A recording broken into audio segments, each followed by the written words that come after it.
آیا یہ پاکستان جو بنا واقعی عوام کا اس میں کوئی رول تھا؟ بالکل تھا کہ عوام کی ایک لہر تھی، اور وہ لہر اگر نہیں ہوتی تو پھر یہ پارٹیشن نہیں ہو سکتی تھی۔ یہ جو مسلم اکثریت تھی اس کی امنگوں کے عین مطابق تھا، اور اس میں زیادہ تر جو مسلم مڈل کلاس ہے بیسیکلی اس کا رول زیادہ تھا۔ انگریزوں کی سپورٹ حاصل نہیں تھی مسلم انگریزوں لیگ کی کو؟ کوئی سپورٹ حاصل نہیں تھی مسلم لیگ کو۔ ہاں ایٹ ٹائمس یہ ضرور ہوتا تھا، کیونکہ مسلم لیگ اور کانگریس، یا یوں کہنا چاہیے ہندو مسلم کانفلکٹ اتنا شدید ہو گیا تھا کہ ایٹ ٹائم جب کانگریس اور انگریزوں کا کانفلکٹ زیادہ شدید ہو جاتا تھا تو پھر مسلم لیگ کے بارے میں سافٹر کارنر رکھ کے وہ پھر اس کو ایکسپلائٹ کرتے تھے۔ یہ ضرور ایک ہسٹوریکل فیکٹ، وہ اسے انکریج کرتے تھے۔ لیکن یہ کہنا کہ یہ سارا شو جو ہے، یہ سارا ڈرامہ، یہ سب کچھ جو ہے یہ سب انگریز کا کیا ہوا ہے، اور یہ جو کروڑوں مسلمان عوام تھے یہ محض اس کے اندر کہیں تھے۔ یہ کہا جا سکتا ہے کہ مذہب کو ایک ایکسپلائٹیشن ٹول کے طور پہ یوز کیا گیا، اور اس کی وجہ سے مسلم لیگ کی طرف نہیں، ہسٹری کو دیکھنے کا یہ طریقہ نہیں ہے۔ میں being a student of history, چیزوں کی جو ہسٹری کی ایک اپنی ڈائنامکس اور ایولیوشن ہوتی ہے نا، ایک اپنی ڈائلیکٹکس ہوتی ہے، میں اس میں رکھ کے دیکھتا ہوں، اور اس میں جب ہم رکھ کے دیکھیں تو بہت سارے فیکٹرز ہوتے ہیں جو ہسٹری کے ایولیوشن کے تحت آگے چل رہے ہوتے ہیں، لوگ اس سے فائدہ اٹھاتے ہیں ضرور، لیکن آپ یہ کہیں کہ وہ کریٹ ہی انہوں نے ایز اے ٹول کیا، ایسا نہیں۔ اچھا زیدی صاحب، پھر کیا وجہ ہے کہ انگریز جو فارنر تھے وہ انڈیا پہ قابض ہوئے، کانگریس انگریزوں کے خلاف لڑ رہی ہے، اور مسلم لیگ جسے بظاہر تو انگریزوں کے خلاف لڑنا چاہیے تھا کہ فارنر تھی، وہ یہ کانگریس کے خلاف لڑ رہی ہے جو انگریزوں کے خلاف لڑ میں رہی نے ہے؟ اس کا ایسا کیوں جواب ہوا؟ آپ کو دیا، اس کی مین وجہ یہ تھی کہ کانگریس کا مسئلہ تھا انگریز کے ساتھ، اور مسلم لیگ کا مسئلہ تھا ہندو میجورٹیرینزم کے خلاف، اس لیے ان کے ساتھ کانفلکٹ تھا پرائمری۔ کانگریس کی لیڈرشپ یہ چاہتی تھی کہ وہ سب کانٹیننٹ جس کو انگریز نے 150 200 250 سال لگا کے یونائٹ کیا ہے، اس سے پہلے انڈیا کبھی یونائٹڈ نہیں تھا۔ اچھا، بالکل یہ سر سید کی کوئی پورا ہسٹوریکل بیک گراؤنڈ انڈیا کا یہ ہے سب کانٹیننٹ کا، کہ اس کو first time as one political administration کے یونائٹ کیا انگریزوں نے over a period of 100 years.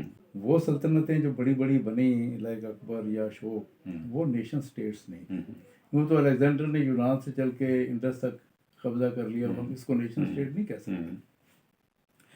Nation status emerge ہوئی ہیں انڈسٹریل ریولوشن کے بعد، کلونیلزم کے آنے کے بعد۔ تو سب کانٹیننٹ کو ایک سارٹ آف ایک پولیٹیکل ایک ایڈمنسٹریٹو سیٹ اپ میں جو لائے، تو براڈ بیس پورا یعنی ساؤتھ انڈیا ایک ون ایڈمنسٹریٹو یونٹ میں، تو وہ انگریز لے کے آئے۔ اب کانگریس کی کوشش پوری یہ تھی کہ اس پورے ایڈمنسٹریٹو سیٹ اپ کے اوپر وہ اپنا قبضہ حاصل کرے۔ یہ ڈیموکریٹک پارٹی ہے، اگر پبلک سپورٹ اسے حاصل ہے تو اگر اس کا جو ٹرمنالوجی یا جو ہے نا ریٹرک جو یورپ پہ اپلیکیبل ہے، وہ سب کانٹیننٹ پہ اپلیکیبل نہیں تھا۔ سر سید کے جو مضامین ہیں وہ بھی اسی حوالے سے ہیں، وہ انگریزوں سے یہی کہتا تھا، اور مسلم لیگ کی لیڈرشپ بھی یہی کہتی تھی کہ بھائی وہاں پر آپ کے ایک ہی فرقے یا ایک ہی مذہب سے تعلق رکھنے والے لوگ، جس میں کوئی کانفلکٹس نہیں ہیں اس طرح کے، وہاں پر تو یہ ڈیموکریٹک رول آپ اپلائی کریں گے، لیکن یہاں پر ایک فرقے نے ہمیشہ میجورٹی رہنا ہے اور ایک فرقے نے ہمیشہ کے لیے مائنورٹی رہنا ہے، تو یہاں پر وہ پیمانہ آپ اپلائی نہیں کر سکتے۔ اچھا وہاں بھی دیکھیں نا، اس زمانے میں بھی آئرلینڈ کی مثال دی جاتی تھی، وہاں پہ کیتھولک پروٹیسٹنٹ کا جو کانفلکٹ تھا، تو یہ مثالیں، یہ آرگومنٹ جناح صاحب کا رہا ویسے اور یہ حقیقت تھی، یعنی یہ آرگومنٹ وداؤٹ بیسس زیدی صاحب پولیٹیکل ڈیموکریٹک سسٹم کے اندر ریلیجن کو کیوں بنیاد بنایا جائے؟ دیکھیں پولیٹیکل آپ کا جو آرڈر ہے نا، اس میں ریلیجن بنیاد بن جاتا ہے جب فریقین جو ہے نا وہ اپنی تاریخ کا آیا شروع کر دیں۔ آپ سمجھتے ہیں کہ مسلم لیگ مسلمانوں کی بہت نمائندہ جماعت تھی؟ یہ بن گئی تھی آفٹر 1940 کے بعد، جو 46 کا الیکشن ہے اس کے اندر ان کو میجورٹی ووٹ ایسے ہی نہیں مل گیا. خیبر پختونخوا میں خیبر پختونخوا کے اندر ریفرینڈم ہوا بعد میں، لیکن وہاں 46 کے الیکشن میں مسلم لیگ ہار گئی تھی.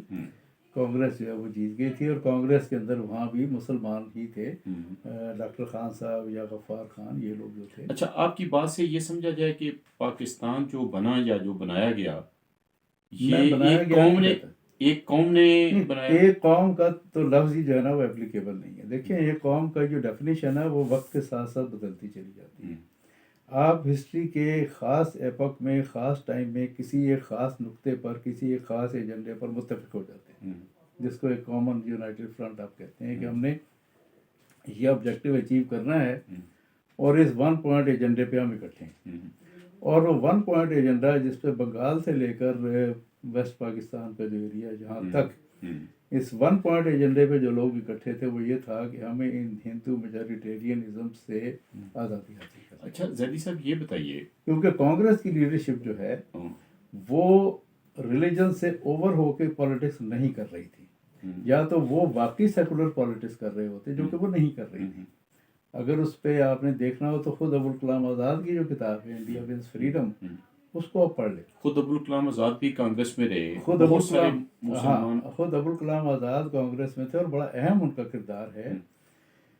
ان کی کتاب جگہ جگہ بتاتی ہے کہ کانگریس کی لیڈرشپ سیکولر نہیں تھی، وہ سیکولر رویوں کے خلاف تھی. اور جگہ جگہ ابوالکلام آزاد اس پہ احتجاج کرتے ہیں، اپنا پروٹیسٹ کرتے ہیں، اپنی کتاب کے اندر کرتے ہیں.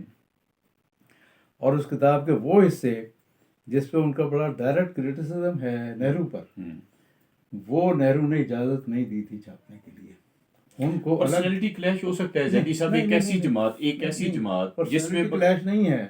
وہ جگہ جگہ بتاتے ہیں کہ یہاں پر آپ جو ہے وہ اپنے سیکولرزم کا مظاہرہ نہیں کر رہے. مثلا الیکشنز کے اندر بہار کے صوبے میں کانگریس جیتی، لیکن جو کانگریس کا صوبائی لیڈر تھا وہ مسلمان تھا.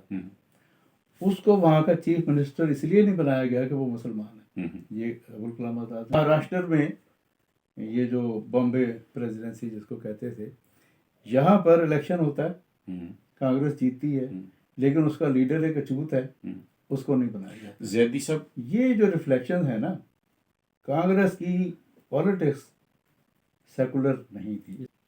زیدی صاحب، ایک ایسی جماعت جس میں باقاعدہ انتخابات ہوتے ہیں، جس میں ہندو بھی ہیں، مسلمان بھی ہیں، سکھ بھی ہیں، جین بھی ہیں، مختلف فرقوں کے لوگ ہیں.